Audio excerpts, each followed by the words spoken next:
पिंकी के पति कमलेश की दुकान पर गांव का गुंडा जग्गू दादा आता है और धमकी देकर जाता है कि अगर उसने 1 लाख रुपए नहीं दिए तो वो दुकान तोड़ देगा। घर में सभी परेशान होते हैं।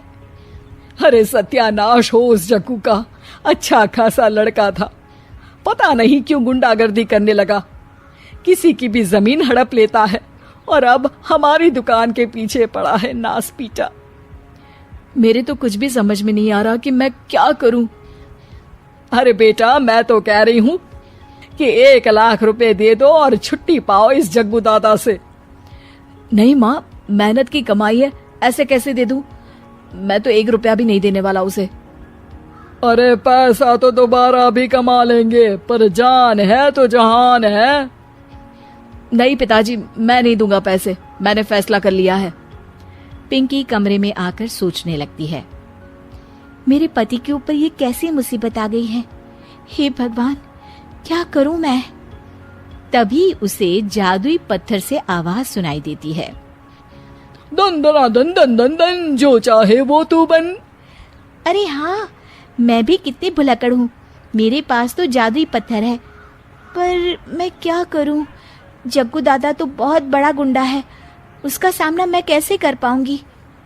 पर मुझे ये करना ही होगा। पिंकी प्लान बनाती है और उसे एक आइडिया आता है और वो आइडिया वो सबको बताती है। सुनिए, मेरे पास एक प्लान है, आप जग्गू दादा को पैसे देकर उन्हें घर पर खाने पर बुलाइए। सब ये सुनकर दंग रह जाते हैं। लो और सुनो, अरे वो तुम्हारे दूर के चाचा नहीं है जिसको खाने पर बुलाया जाए, जग्गू दादा है, इस गांव में सबसे अमीर और 1 नंबर का गुंडा। ओफो सासू माँ, मैं जो कह रही हूँ वो करके तो देखिए। मैं आपको यकीन दिलाती हूँ कि कल के बाद जग्गू दादा हमें कभी परेशान नहीं करेगा। पिंकी के कहने पर कमलेश जग्गू दादा को रुपए देता है और उसे अपने घर खाने पर बुलाता है। अरे भाई, मानना पड़ेगा कमलेश, काफी तरक्की कर लिया है तुमने। 1 लाख रुपए तो बड़ा ही कम डोनेशन था। जग्गू दादा सोफे पर बैठता है और सबसे मिलने लगता है। अरे भाई, लता मौसी ठीक तो हो ना? सुना है घुटने में बहुत दर्द रहता है। हाँ बेटा, पर तुझे कैसे पता चला? अरे जग्गू दादा सारे गांव की खोज खबर रखता है, और वैसे भी मेरी माँ और आप तो बचपन की सहेलियां थी ना, तो आप तो हमारी मौसी हुई। मौसी कहकर 1 लाख रुपए का चूना लगा रहा है कमबख्त।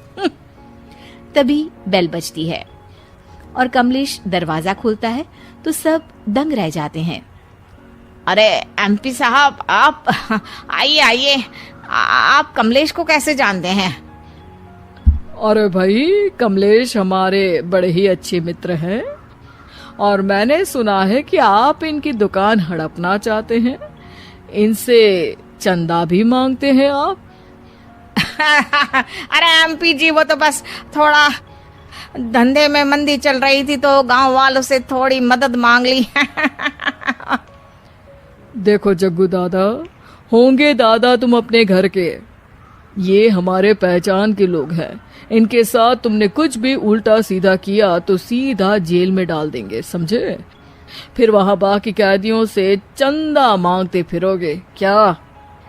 जग्गू घबरा जाता है और वहां से जाने लगता है।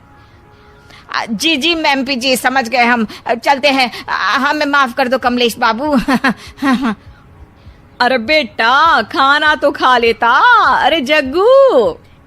जग्गू दादा को भागता देख एमपी के रूप में बदली पिंकी हंसने लगती है और सब एमपी के पास आते हैं और उनका धन्यवाद करते हैं। आपको कैसे पता चला एमपी साहब कि जग्गू हमें परेशान कर रहा था? आपकी बहू पिंकी है ना, बड़ी ही समझदार है, वो मेरे ऑफिस आई और मुझसे मदद मांगी। क्या पिंकी ने यह सब किया? पिंकी अपने रूप में वापस आ रही होती है। अच्छा, मैं चलता हूँ, मेरा मतलब है। अरे ऐसे कैसे, आप बिना खाना खाए नहीं जा सकते, आइए आइए। नहीं नहीं, फिर कभी मुझे जाने दीजिए। पिंकी भागती है। अरे इन्हें किस बात की जल्दी थी? लगता है कोई इम्पोर्टेंट मीटिंग होगी माँ। हाँ भाई, बड़े लोग हैं, दिन में कुछ ना कुछ चलता ही रहता है। लेकिन भगवान का शुक्र है कि आज बहू की वजह से सब सही हो गया। पर बहू है कहाँ? पिंकी घर से दूर भागते भागते अपने रूप में वापस आ जाती है। उफ, बाल बाल बच गई आज तो।